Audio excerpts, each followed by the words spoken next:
We are fine-tuning finance into finding a new capital. Ernesto, do you ever feel that what we're discussing is asking the industry, which has wreaked possibly the most havoc on our planet, to itself then generate the solution to save it? You've seen the inside. You've worn the proverbial Armani suit. You've gone through a level of intellectual, spiritual, whatever you call it, evolution.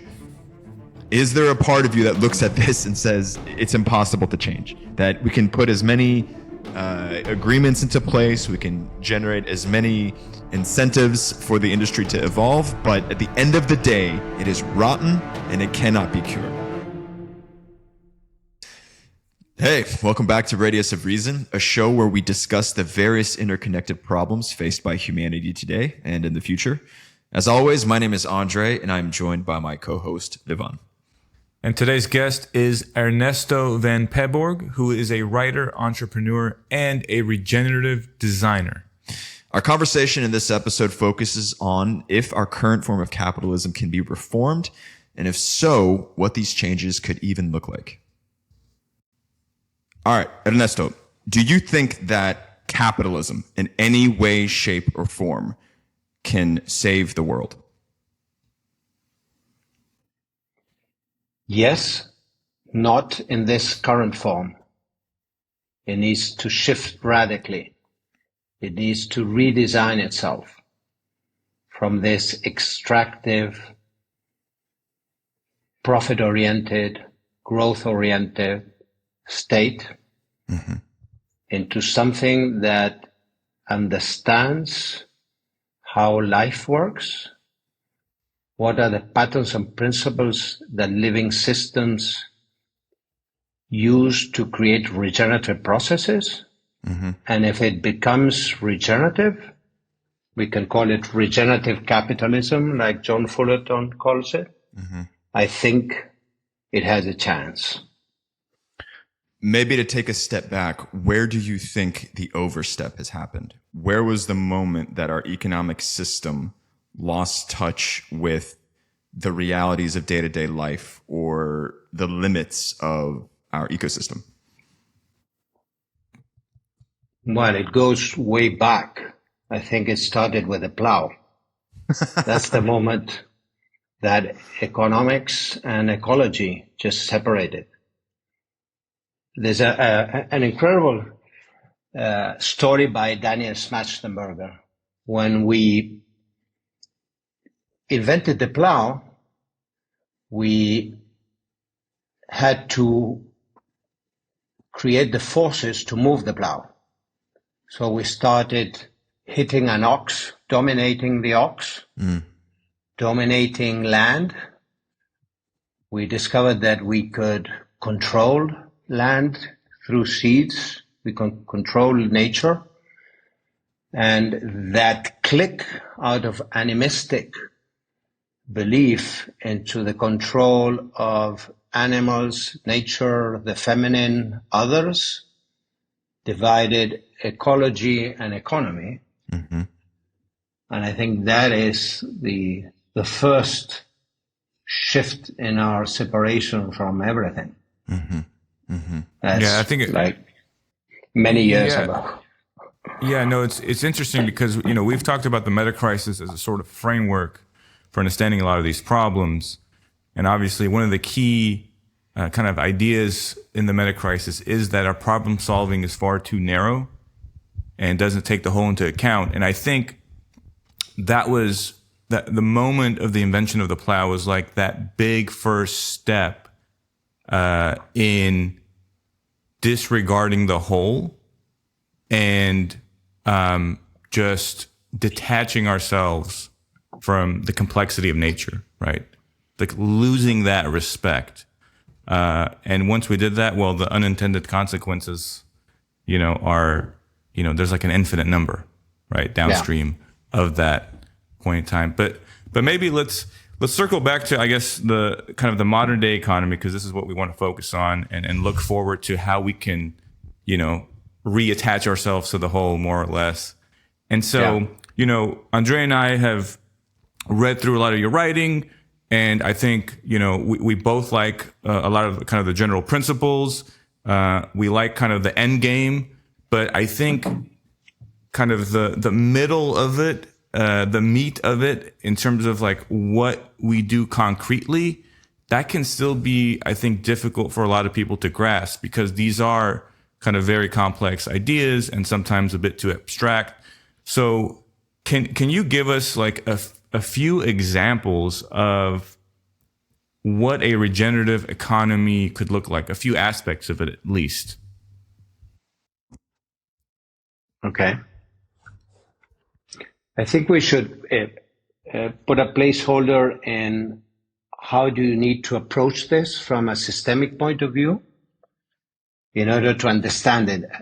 I think we need to zoom out and change our minds in order to find ways to systemically design our way through the metacrisis. Hey guys, if you're enjoying this episode, don't forget to hit the like button and, of course, subscribe. We're always trying to make the show better, so if you have any feedback for how we can improve, please leave us a comment as well. But let's go to some examples. I'm having Guayaquil Yerba Mate here. Guayaquil is a company that was founded 25 years ago from a friend of mine, Alex Pryor, an Argentine guy that was studying in California.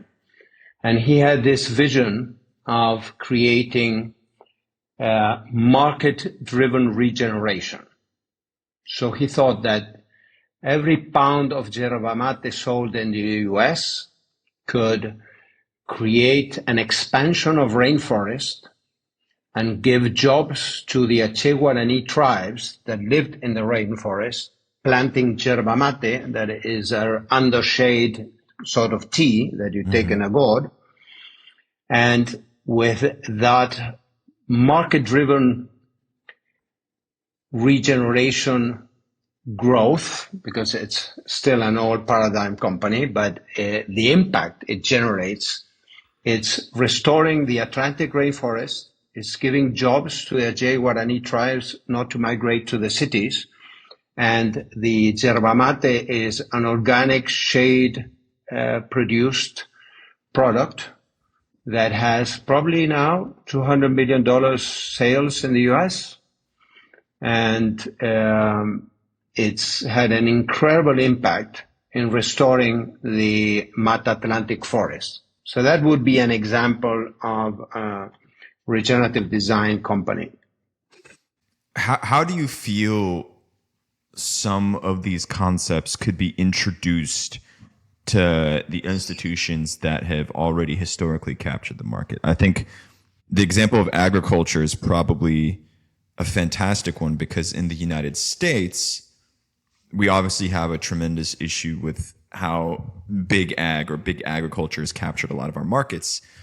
A lot of the crops that are grown are quite destructive to the environment. The amount of water they require to grow soy in parts of the Great Plains in the Midwest, it's not in line with the realities of our ecosystems as you've described. But there's so much money to be gained from it that is there an approach within this philosophical construct of a regenerative form of production that can start moving established institutions towards this more sustainable approach where you've had the success with the mate that you've described. How do you take that success and convince a massive corporation to adopt something similar? Is it a question of government regulation? Is it a question of some form of activist shareholder? What is the way to inject this line of thought into modern practice? Very complex because the meta-crisis is the systemic aggregation of a collection of polycrises, right? And probably we are looking at the problem from a reductionist point of view. I think we are looking at the fires of the polycrisis, but we are not understanding what made the forest flammable in the first place. And I think that is the shift that needs to occur in terms of leadership. If you look at the work of Laura Storm and Jill Hutchins, they speak about regenerative leadership, and regenerative leadership is about changing the minds of those leaders.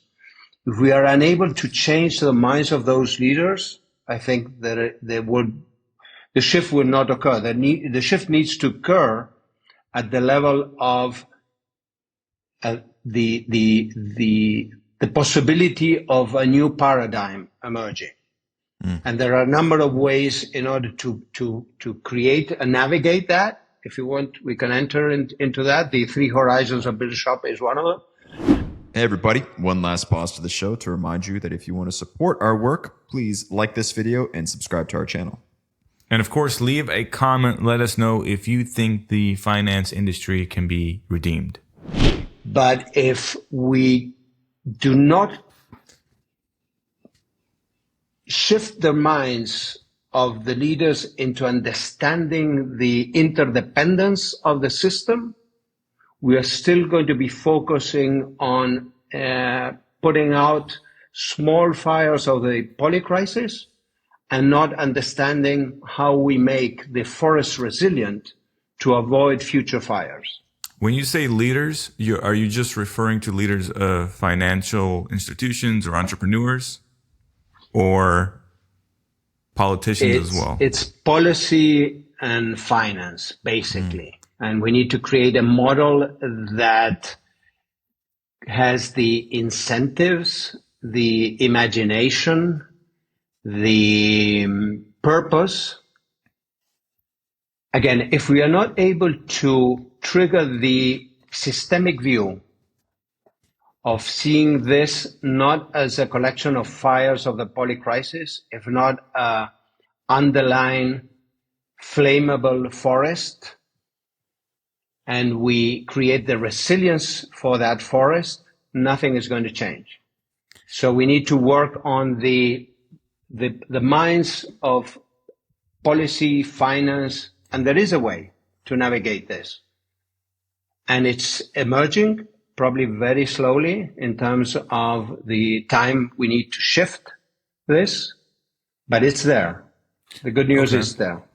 So I've noticed like 2 problems here. One is like, how do you actually transition to this new system, or at least an intermediary system? But then the other problem is like, what actually needs to be, like, what is the actual transformation itself, right? So maybe let's focus on that first, and then we can get to how do we transition to it. Okay, perfect. And I guess, you know, the first thing that comes to my mind is, and you've talked about this as well, but the regulations that need to be implemented, you know, not just in terms of taxation, but I think any other sort of financial regulation, or even new types of currencies. Like one of your white papers on nature finance referenced, you know, the difference between monocapitalism and multi-capitalism. So maybe you can speak to that a little bit.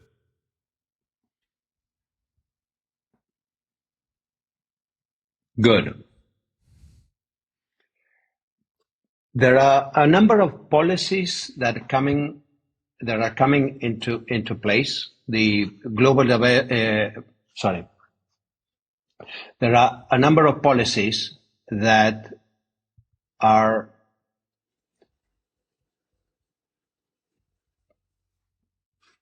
being put forward into possible compliance.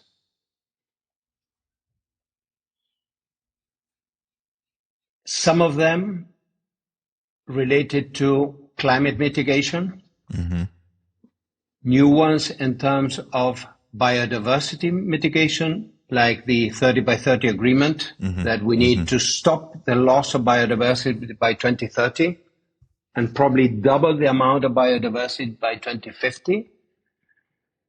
And this is moved by policy and finance. What we have discovered very recently is that 60% of the GDP of the world depends on biodiversity. There is this paper by the UBS white paper called Bloom or Bust. that states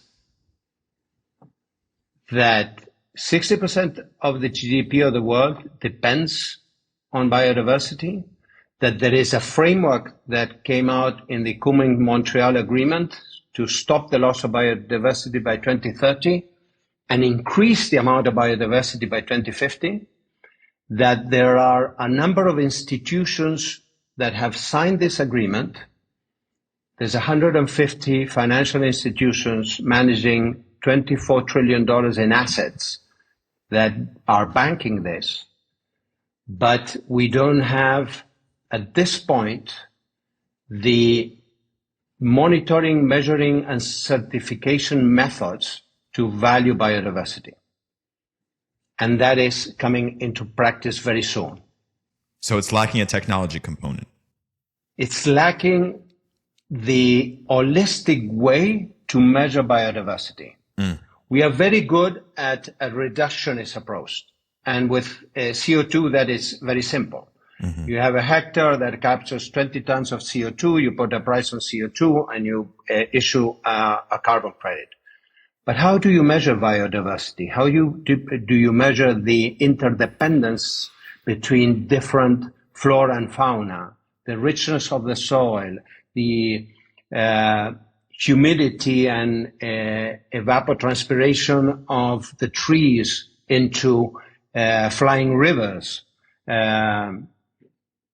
the combination between flowers and pollinators, the birds eating the insects that reduce the necessity of putting pesticides. This is a very complex system that, again, our linear cause-effect minds are unable to understand it and therefore measure it. So the shift has to come from, again, from that perspective. How do we design ourselves to incorporate into our thinking systems thinking, system design, living system design, complexity theory, the exponentiality of times, in order for our minds to have this holistic, regenerative approach to design what needs to be designed.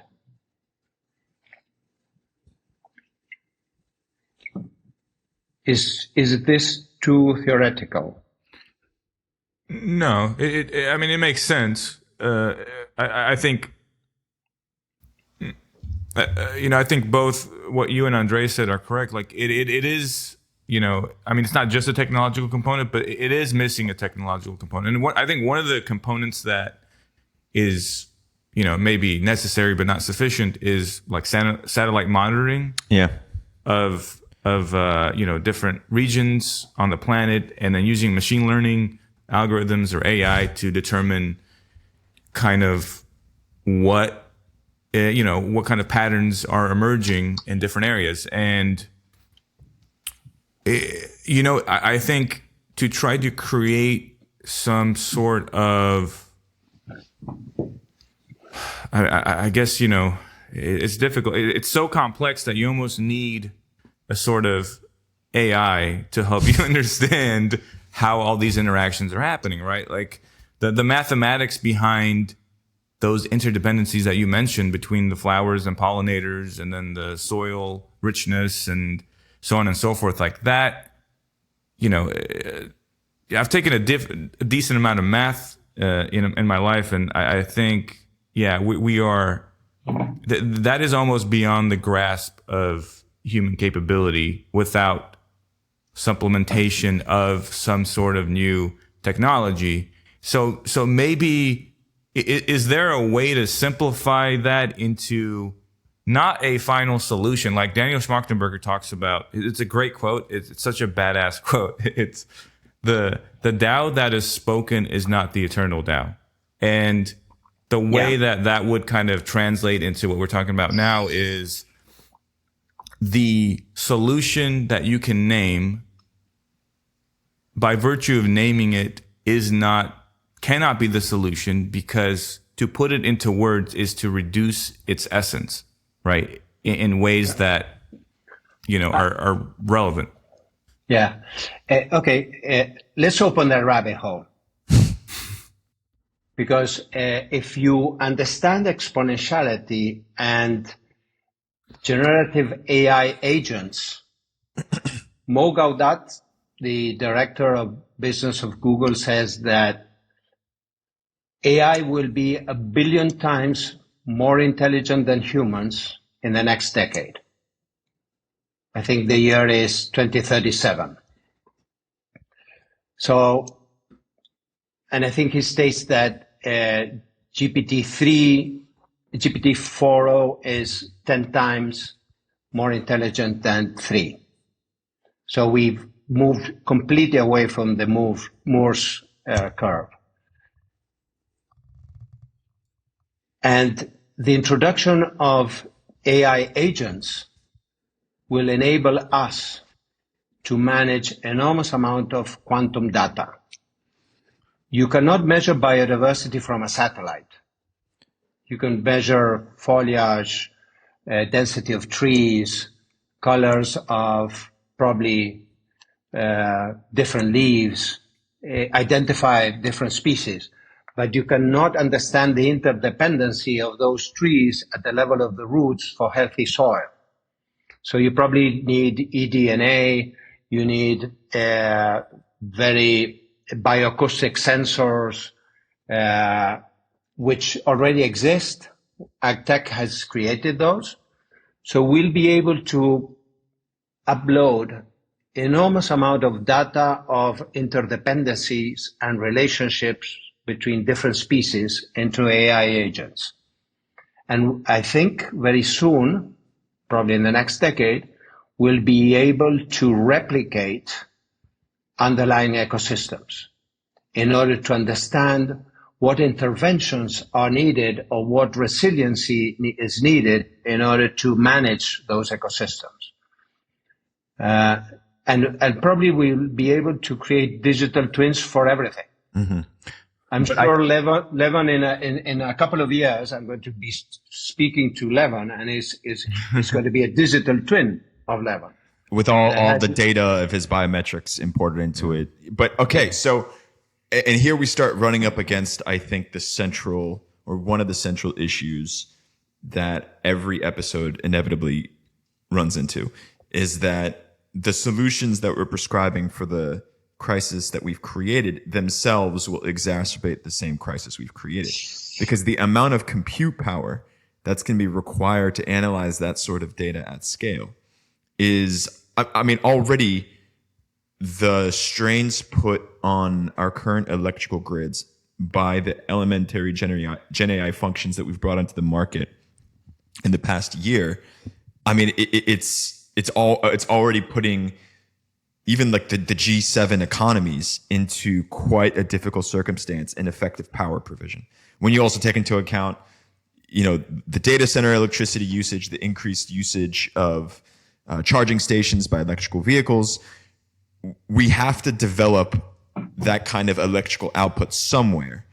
And that's going to be just as caustic and destructive to the environment as all of the other factors that are coming into play that we're trying to study with this lens of biodiversity and measuring impact. And not to mention the misuse of AI in terms of disinformation, authoritarianism, and so on and so forth. Like, I mean, you couple AI with the satellite imagery that gets better and better, and now you have a truly like dystopian surveillance state that would never have been possible before, but now it might be trivial. Right. And so, I mean, since this is a very Metacrisis themed show now, I think it's interesting because it just shows you the complexity of the problem, right? Like pretty much any solution that you propose has all these unintended consequences. So maybe we take a step back and ask you, how do you, given that piece of information, how do you go about making any sort of decision to try to figure out what to do next?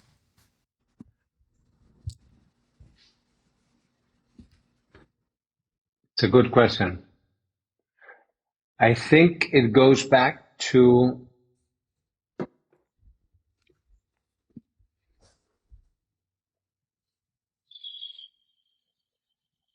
at the bottom of the soul of this metacrisis, there is an intracrisis. Jonathan Rowson says it's within and beyond, right? And within there is this crisis of separation that I was talking about. If you are able to connect and understand how life thrives and how you can design processes, regenerative processes, and you're truly connected with that innate nature that we have, I think we will be able to navigate the complexity of the metacrisis. If we are not able to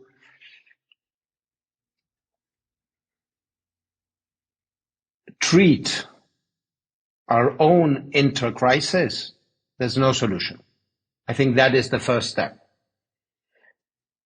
There's a beautiful video by Joanna Macy of the Shambhala Warriors where she says that this is a man-made and mind-made.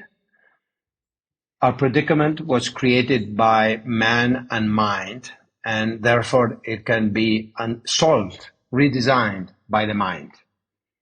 And I think if we have those tools, the 8 principles of regenerative economics of John Fullerton, the 7 principles of regenerative design of Bill Reed and Carol Sanford, the way to understand how to design regenerative cultures by Daniel Christian Ward. There is a path there where we can develop capacity of understanding, we can develop sense-making, and we can develop then the capabilities in order to create this third attractor that Daniel Schmachtenberger talks about, or the great simplification, which that Nate Hagens talks about. The great simplification, I think we are beyond that. I don't think we can simplify complexity. But I want to go back to something that you mentioned, is that the enormous energy power needed to move what we were talking about, these digital twins and agents. I think it's in the challenge of AI to solve that. It's the challenge of AI to solve the problems that AI will bring about. Because if not, AI will die. If this is only a carbon pulse, as Nate Hagen says, and we're running out of fossil fuels, and everything that we need to build is based on the assumption that we can keep on extracting fossil fuels, or even solar energy that needs the panels which fossil fuel uses to build, I think there's going to be such a disruption in terms of AI helping us to solve probably photosynthesis. We are running into such an uncharted territory. Think about this for a moment. If AI is 1 billion times smarter than us, that means that Levan is 1 billion times smarter than a cell that you have on your shoulder, Andre. That's the difference in intelligence. Yeah, I don't feel very smart still. Yeah, no, you're very flattering, Ernesto. Yeah. So I read last week that the next ChatGPT that they're developing for next year is going to be 100 times smarter than the current one. And we don't have the information to upload there. So it's going to run short of information in the internet. But we are developing that with our chat boxes. And it probably we won't have the energy to run it in a couple of years. And I think, again, the responsibility of AI to become sentient to this problem in order to solve it. You know what I think this conversation right now is demonstrating is the fact that you have to do multiple things in parallel, right? Because it might be true what you're saying, Ernesto, that we need the help of artificial intelligence to properly understand the complexity and help us design, the right solutions to these problems, such as, the loss of biodiversity. But if you don't couple that with a proper political movement and the education at a personal level and the redesigning of cities so that people form communities and aren't isolated and all these interdependent things, then you might end up with, a dystopian scenario where you've got a few elites that control AI and everyone else is impoverished. And, they have, their underground bunkers, they have their above ground, Elysium-esque, utopias, and everyone else, is living a shit life. So I think, for the purposes of the conversation, we have to narrow things down just to make sense of things. But would you agree that you're assuming there has to be things done in parallel here, right? When it not just in terms of, economics, not just in terms of advancing AI, but also, politics, education, and so on and so forth. Yes. That is attending. If we zoom out from the Metacrisis and we see it as a system of interconnected nodes of polycrises, we start understanding the feedback loops and what the levers are in order to start steering interventions. And we need to attend all those polycrises, but there are some levers that have positive feedback loops in the whole system. So what are the multipolar traps that we can identify in order to start unlocking those multipolar traps that have second and third order effects in the whole system? What are the levers at the level of policy and finance? And probably finance is the easiest one. Because if we can change the flow of finance in terms of generating regenerative flows, I think there you have you're opening the dams of a whole system in order to trigger changes. But here's, to change that, to solve that, you need to solve other multipolar traps. And I think inevitably a lot of these conversations lead back to we need international coordination.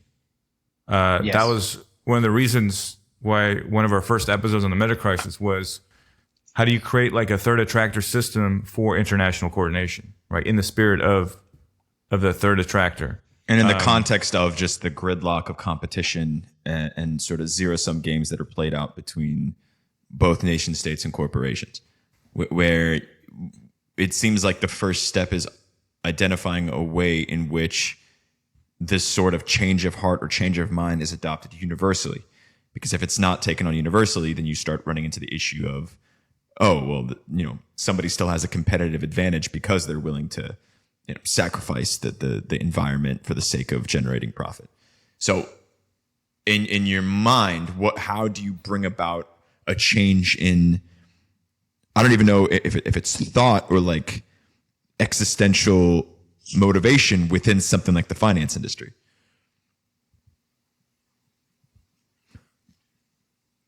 And sorry, just for a quick caveat, off the off microphone when we first met, you talked about that you yourself went through some sort of internal evolution of thought or kind of a shift in manner by which you perceive your work and your impact on the planet. How can that be replicated at scale for an entire industry with the complexities of a global reach?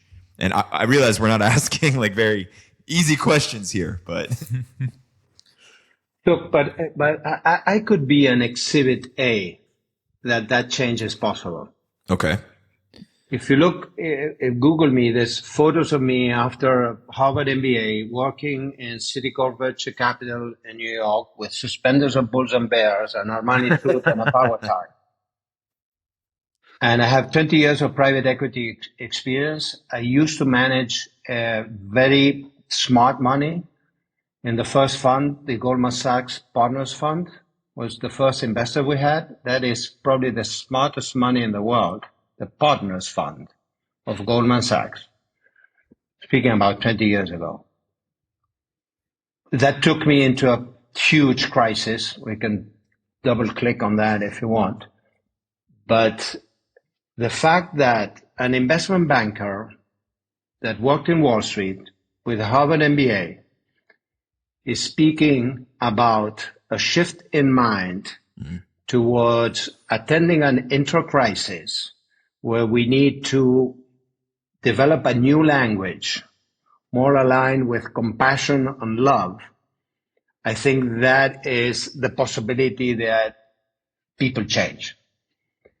And I think this shift is going to occur very rapidly because there's a second generation of Ernestos, younger, probably on your age rank,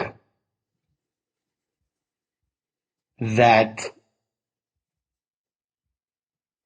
at the darkest hour that we're going to see very soon, my perception is we are not going to collapse globally. There are going to be a number of collapses. If you're not seeing them now, just look at the NASA pictures of September 9th on the burning Amazon, just turning into a savanna. The floods in south of Brazil 2 months earlier. Collapse is occurring in a disaggregate way. And I think what is happening is that we are very rapidly becoming aware of this. And there's going to be a shift in consciousness and a shift in pressure in those policies. What I'm saying that 196 countries signed an agreement at the end of 2022 in Montreal to stop the loss of biodiversity and increase or double the amount of biodiversity in the world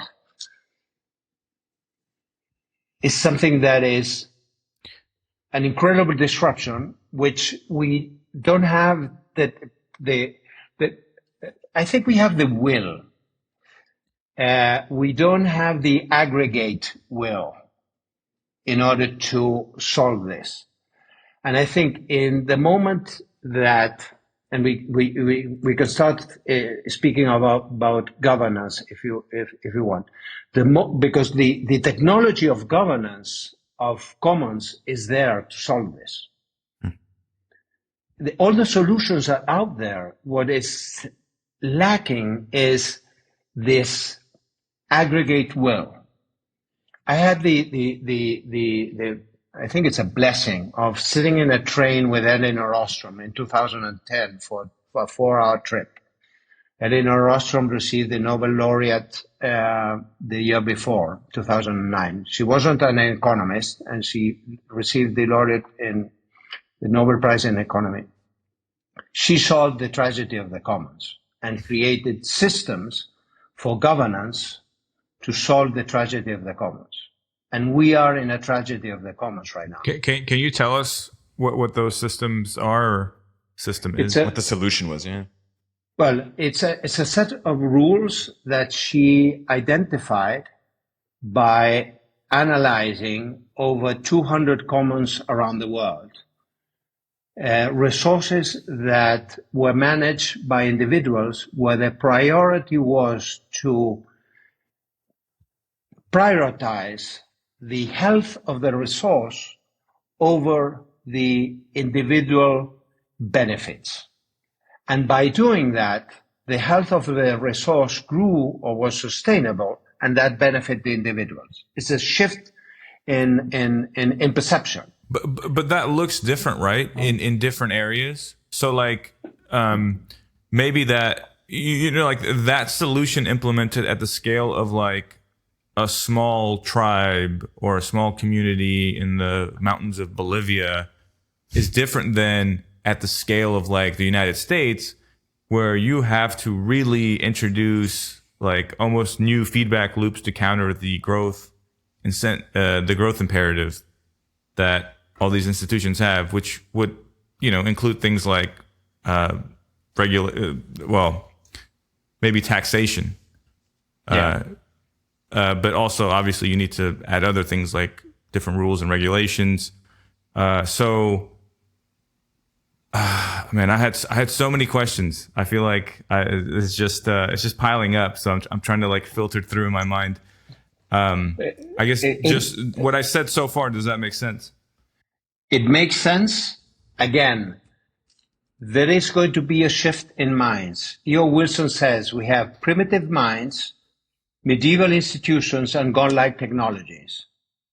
And I think Daniel Schmachtenberger also says that the shift is needed at the primitive minds. And that is happening.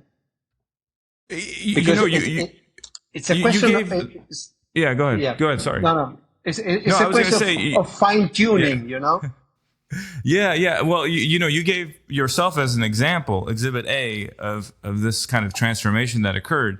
But I don't think we can rely on we can't hope that individuals will enlighten themselves. And we're certainly not seeing it like they're not teaching this at the Harvard MBA, from what I understand. Like this isn't something that is a part of and I don't know how much a Harvard MBA feeds into one's like individual philosophy when it comes to work, right? Like we'll leave critiques or comments on that institution aside. But what I'm saying is like this isn't.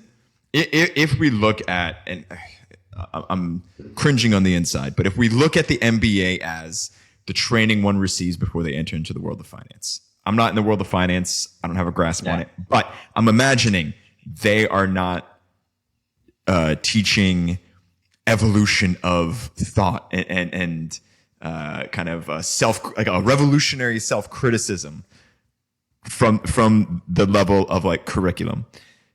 And what I imagine they're teaching in those programs are the very same things that they probably taught when you were going through the program, Ernesto, where they're injecting professionals into a line of work without any sort of shift in philosophical foundation. So when we're talking about that there is a coming change in the next generation, what is the standardized mass introduction that these individuals are having to this line of thought if it's not a foundational element of their profession? Because I think it's anybody that goes through a process of evolution at a foundational base level, I can respect that. It's hard to change the core of who you are. Many people don't, most people don't. But if we have an expectation that an entire industry or an entire cadre of professionals servicing an industry are somehow going to partake on that internal experiment, I mean, I don't know. And not to pile on, but Andre, I think he's so right, because I just finished reading Donut Economics, and what you find is that academia in terms of economics, like it does not even attempt to touch the problem of what happens like with the after growth, or those growth charts that just end like in midair. There's no attempt to address wait a minute, you can't actually grow infinitely. It's an exponential curve. Hold on.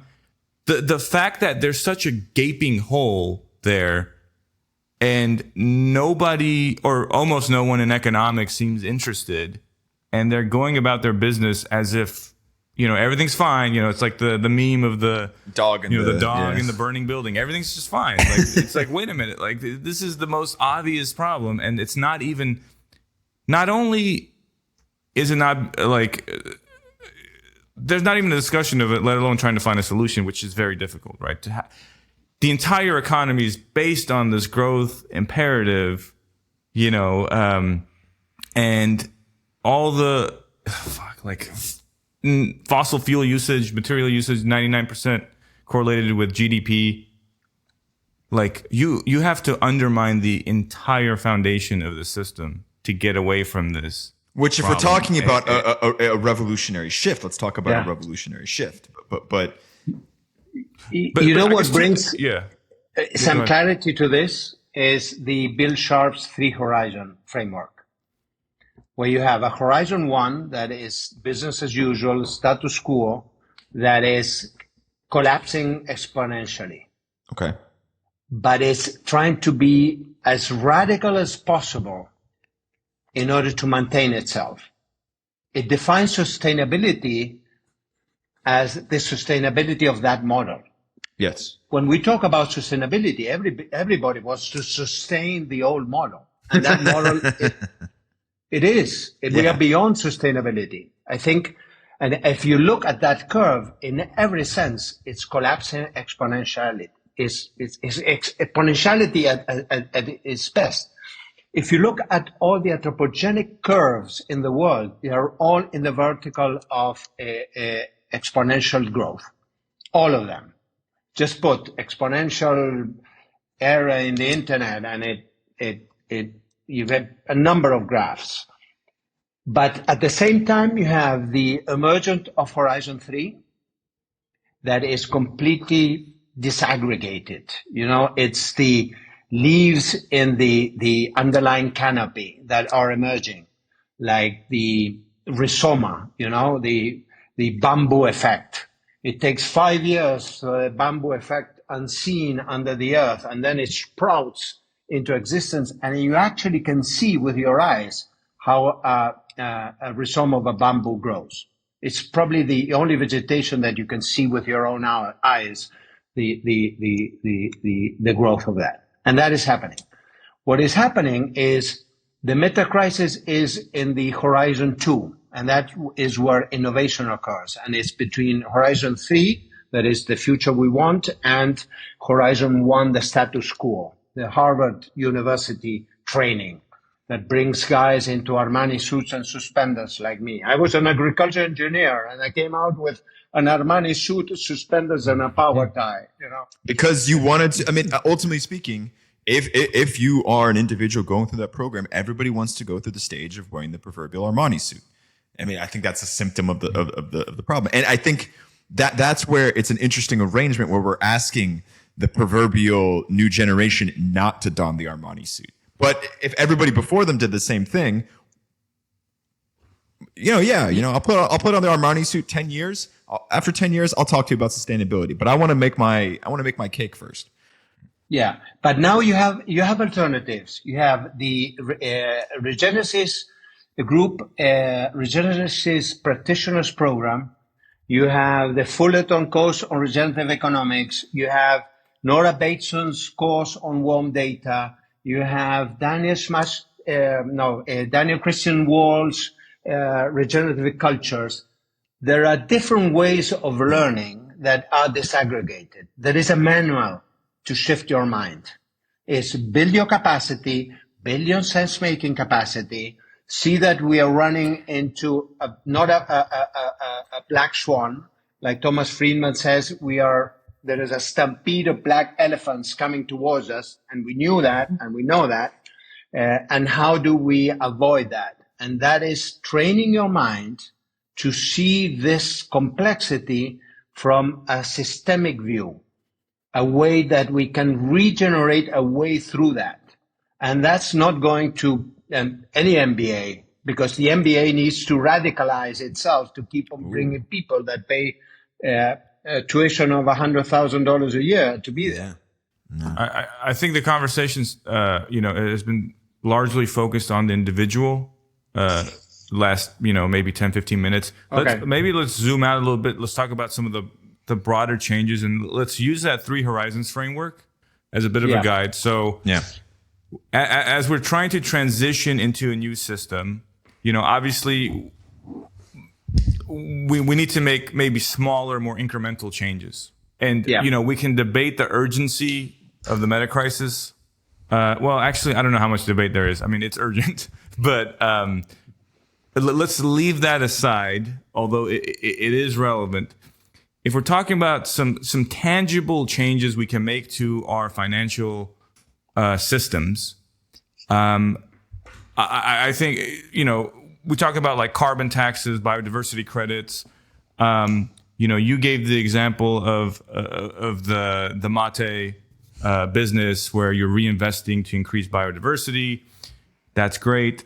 But in terms of these system-wide changes, what do you think would be the best kind of like low-hanging fruit to address?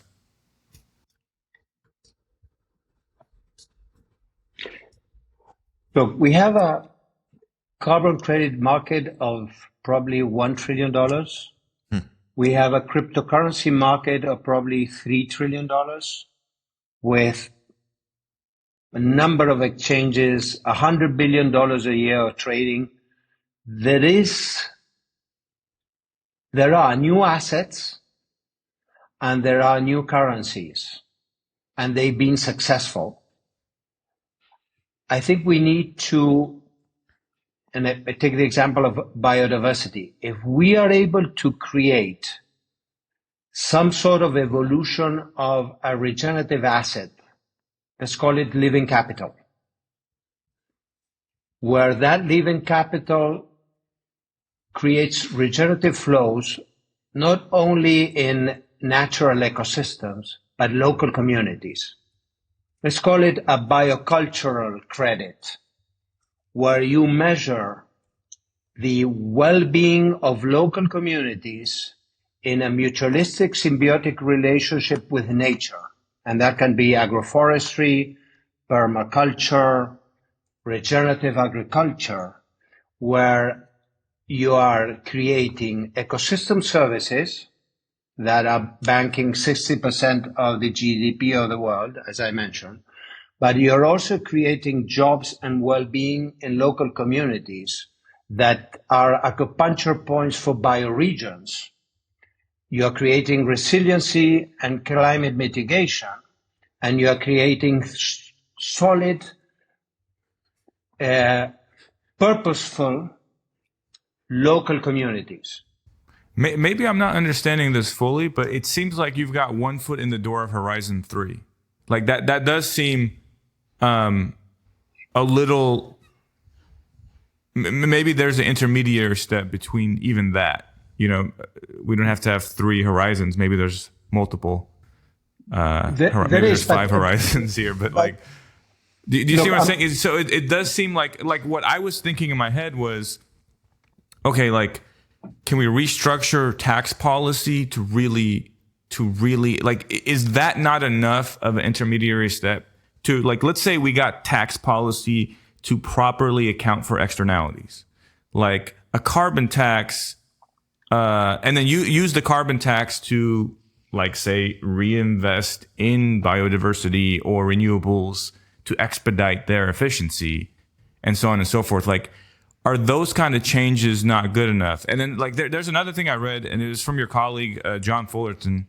He had this idea of evergreen direct investing, which it took away, like, this model of, shareholders getting paid out through dividends to just sharing income stream with investors. So they don't have, I guess, a say in the company. Don't have a say in the direction. They just, they invest, like a one-time investment, and then they get whatever income it is. And they can't tell the company that it has to grow exponentially and provide greater and greater returns. Like, those kind of ideas are what I see as more of a transition at this point in time, because it's kind of like you're still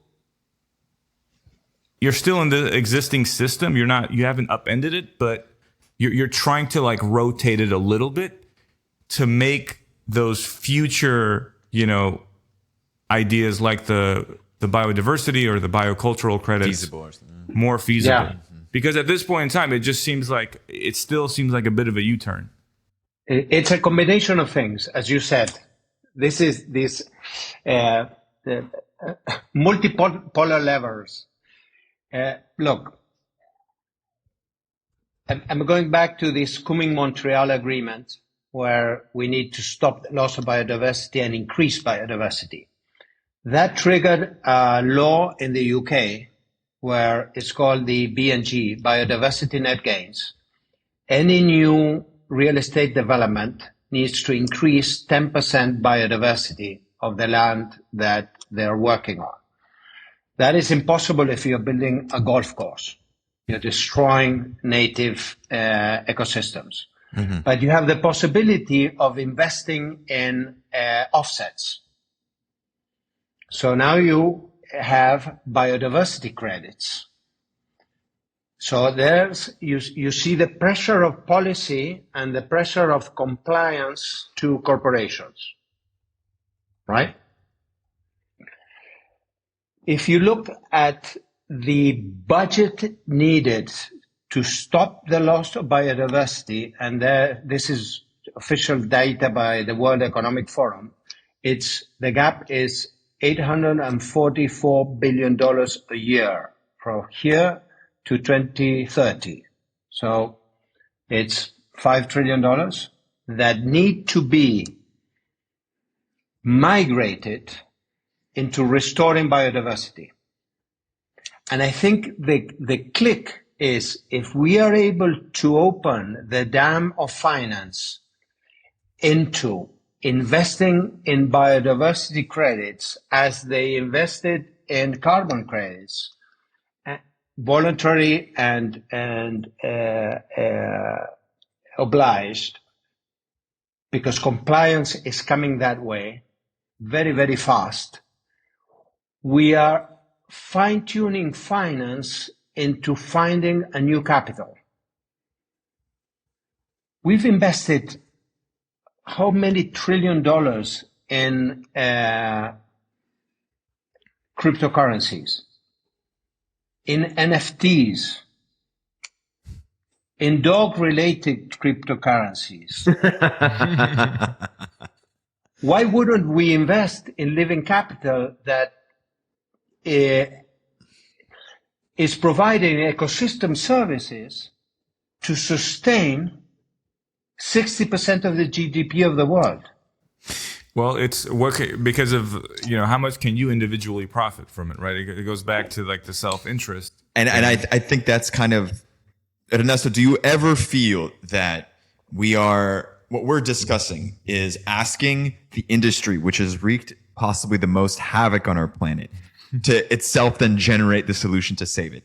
I mean, to be blunt, and this is not intended to, this question is not intended to be offensive, but do you ever just feel that the only solution is to tear it all down? Is just to, embrace the fact that this is by nature an industry that is destructive, and its still a single unitary focus of profit will never be able to be harnessed for any form of good? Is there any part of you that has considered the fact that this is like the solution might be to destroy and try to rebuild? And there is no right answer to this. And I'm not trying to imply there's a right answer. I'm just genuinely curious, because you've seen the inside. You've worn the proverbial Armani suit. You've gone through a level of intellectual, spiritual, whatever you call it, evolution. Is there a part of you that looks at this and says it's impossible to change? That we can put as many agreements into place, we can generate as many incentives for the industry to evolve, but at the end of the day, it is rotten and it cannot be cured? That is a true statement. And we are seeing Horizon 1 just collapsing. But there is hope, because this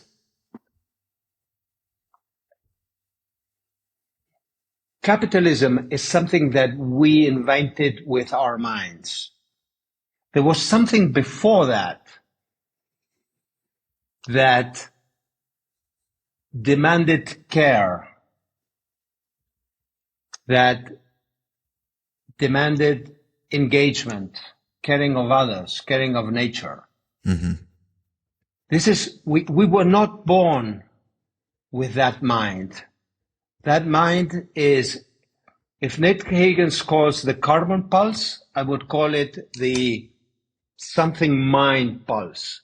We're going to look back centuries from now, and we'll have the carbon pulse and we have the separation pulse in humanity. Mm-hmm.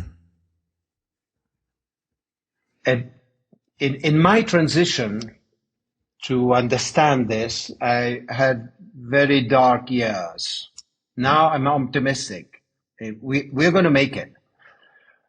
What I cannot define is what civilization is going to be out there that's going to make it. Because this question is are there going to be humans 1,000 years from now? The answer for me is yes. And a completely different version.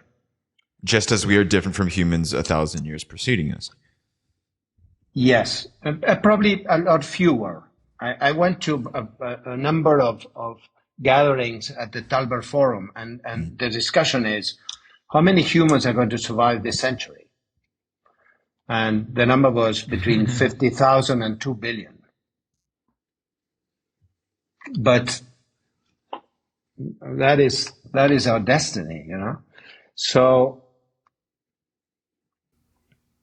I believe the solutions... Everyone thought 6 billion people would definitely die, I guess.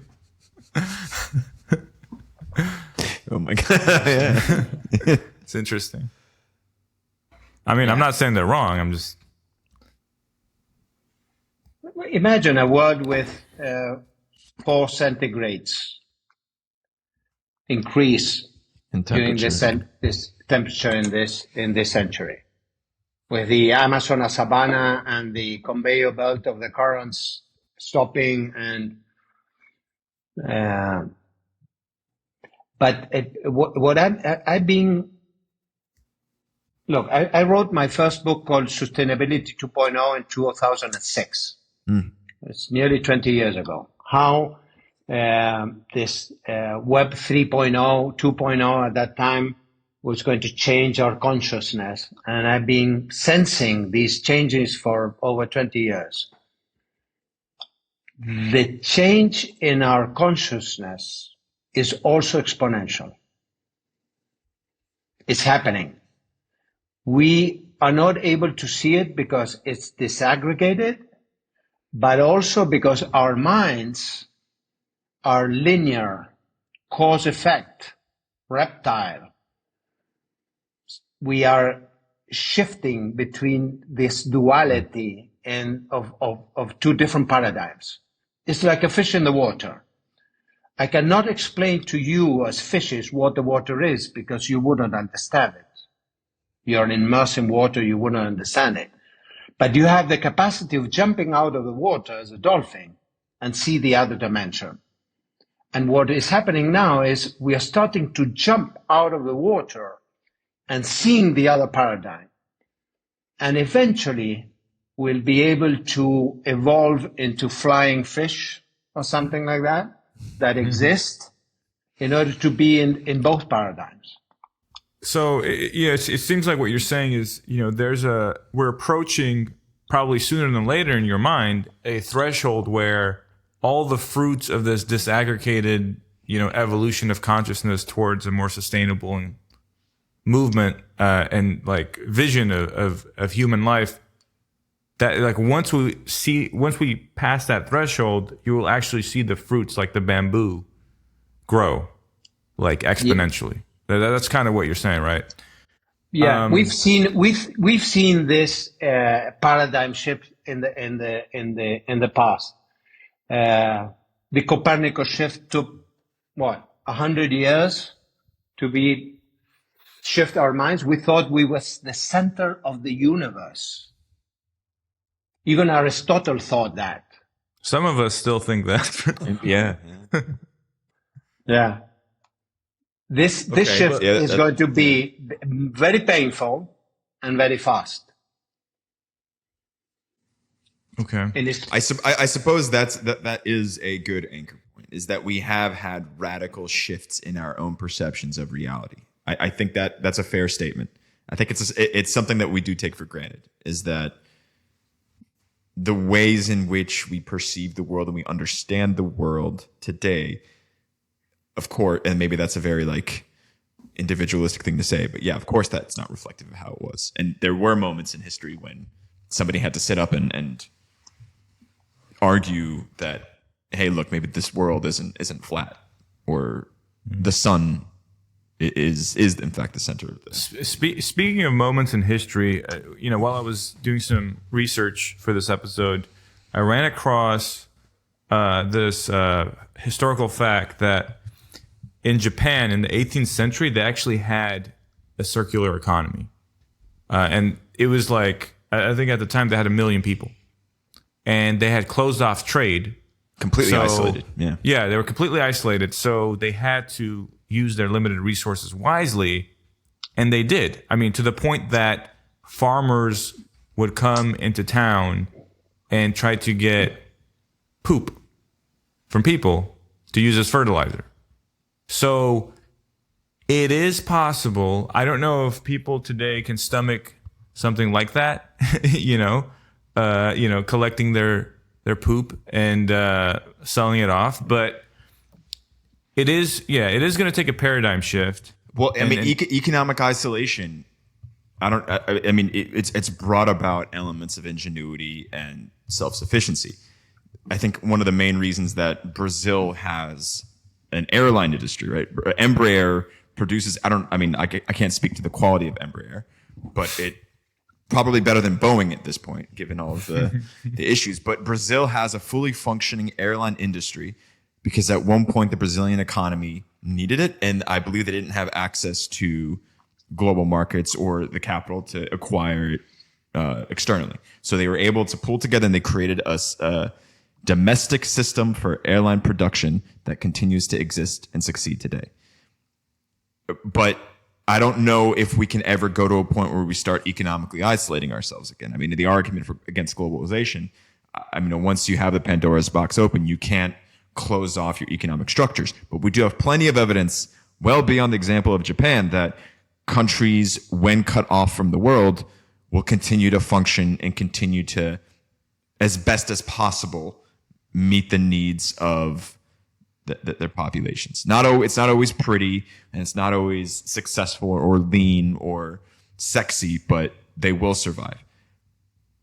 Is it possible to deglobalize, to bring things back to maybe a more isolationist approach? And I think, Ernesto, what you were talking about initially with your example of the yerba mate production, I think that's a phenomenally successful example and a very interesting one. I think the only way that would ever work in the United States, if the United States completely cut itself off from global markets, or you had just a global, society altogether. Like that's the two options, right? Because if you have a global society, then you just scaled up like the United States, and the limits are the planetary boundaries. Well, you're entering what Nate Hagens describes the great simplification. The great simplification is you're not going to eat bananas from Ecuador, spring water from France, avocados from Chile. There are going to be some, but they're going to be extremely expensive because the logistics to move that, unless we have other fountains of energy, is going to be prohibited. My parents who lived in the Soviet Union, they still tell me stories of one of the best gifts you could get for the winter holidays, for New Year. New Year's is kind of the big celebratory period in the winter as opposed to Christmas. a basket of oranges was seen as like delicacy. Oranges in the wintertime. Yeah. You could still get it. And this isn't me arguing for the Soviet system. I'm using it to illustrate an example of how much meaning is even attached to something like that, right? To have a ripe, delicious fruit in the wintertime when you could otherwise never get it. And now I don't even know like the last time that me personally, like when I've marveled at the fact that I get to eat like a fucking orange. You know, it's that's funny. My first Christmas gift I remember was an orange under my pillow. Yeah, but I mean that means something, right? That's well, it's funny because we're talking about like how can we transition to a new economic system where we still have like this kind of quality of life, or we still think of it in terms of like a high quality lifestyle in terms of materials, but you don't need nearly as much as you think. I mean, numerous studies on well-being and happiness have shown this. There's studies on hunter-gatherer tribes in Tanzania where their well-being is higher than people in developed countries. Like, I mean, so on and so forth. So this idea of degrowth and the great simplification and everything, like maybe that is the better way to think about it. It's like, what if we consume less? And what if we need less? And then we have a lot fewer issues to contend with. We don't have the same kind of, trajectory of crossing these planetary boundaries. But although the problem is we already kind of have, and we already have a great population, and we already have these corrupted mindsets. And even if you were to degrow as a society and decentralize and go back to how things were the way they were before, you still have the same human nature and the same incentive, the same game theoretic incentives to outcompete the other tribe. So, maybe society oscillates throughout the history of humanity. It just keeps, becoming more advanced, collapsing, becoming more advanced. But like, you have to bind human nature to something. And I think the moment you scale society up, there has to be some way to change the rules of the game. The game theory payouts have to change. And so far, we haven't figured out how to do that at a global scale. We've like sort of figured it out like nationally, but now it's like, that is like the third horizon that you talk about. Like the third horizon is a new set of rules for a global society so that the incentives make sense to preserve global society and the planet's well-being as well. So that's the $1 billion question, $quadrillion question. But the rules are there, the technology is there, and the will is coming into being. I think if we had the capacity to move 300 years into the future, I think we'll be probably a global commons, but the pain and the darkness to get there, it's yet to come. Well, I think that's, I do agree with you that is a possibility, but I think what we want to know, I think the takeaway we want from this is, what can we do to land the plane more smoothly, right? Like, because what you're saying is the plane's going to crash in the mountains and there will be survivors. There will be a few survivors and they'll kind of like repopulate and learn from, and the next time they build the plane's not going to crash. That's what you're kind of saying. What I'm hoping we get out of today is, can we reduce the casualties on this plane crash? Or can we reduce even the damage of the plane crash, where the plane just needs to be repaired as opposed to completely rebuilt? And as a caveat on that, I think it is the prescription that a future generation, most likely not the generation of Levon and I, that a future generation will have to bear the brunt of this dark time is likely very, very accurate. And to piggyback on what Ivan is saying, what can we do to lessen the burden that the future generation will have to carry for the sake of humanity? Good. We are seeing Horizon 1 collapsing. Yes. But there are tools and disruptions in Horizon 2 that can help us redirect Horizon 1. It's not that we need to work only on Horizon 3. We need to avoid this plane crash. There's opportunities there for this plane to land more safely, in a way. And we need to navigate that. There's this incredible Daniel Schmachtenberger keynote with the red background, and even Nate Hagens says that. Go connect with communities, connect with nature. I think that healing process is a butterfly just moving its wings into a metamorphic change in the universe. It starts with us. It starts with your work, bringing these conversations into existence.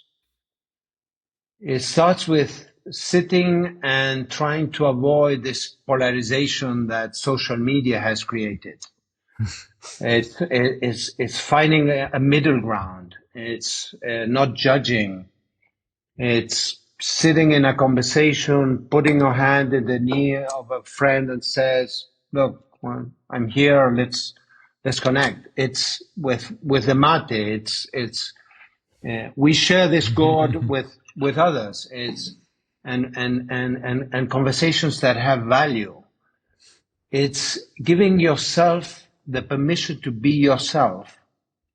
Because the moment you give yourself the permission to be yourself, you give others the permission to be themselves. So now it's not two subjects, it's about the relationship that we build together. And if you give other the permission to be him or herself, that is it's a healing process. It's building communities. It's the third jewel of Buddhism, the Sangha. What is your Sangha? What is the community you have that you can have thoughtful conversations, looking for solutions, being kind, exercising compassion? And I think that has a universal shift, because that is our inner light, our inner spirit, you know. How do you exercise your pure intention? What is your purpose in life? Are you really looking for that? What is the curiosity that builds your capacity and capabilities for change? It's inside. And once you exercise that, the universe exercises that.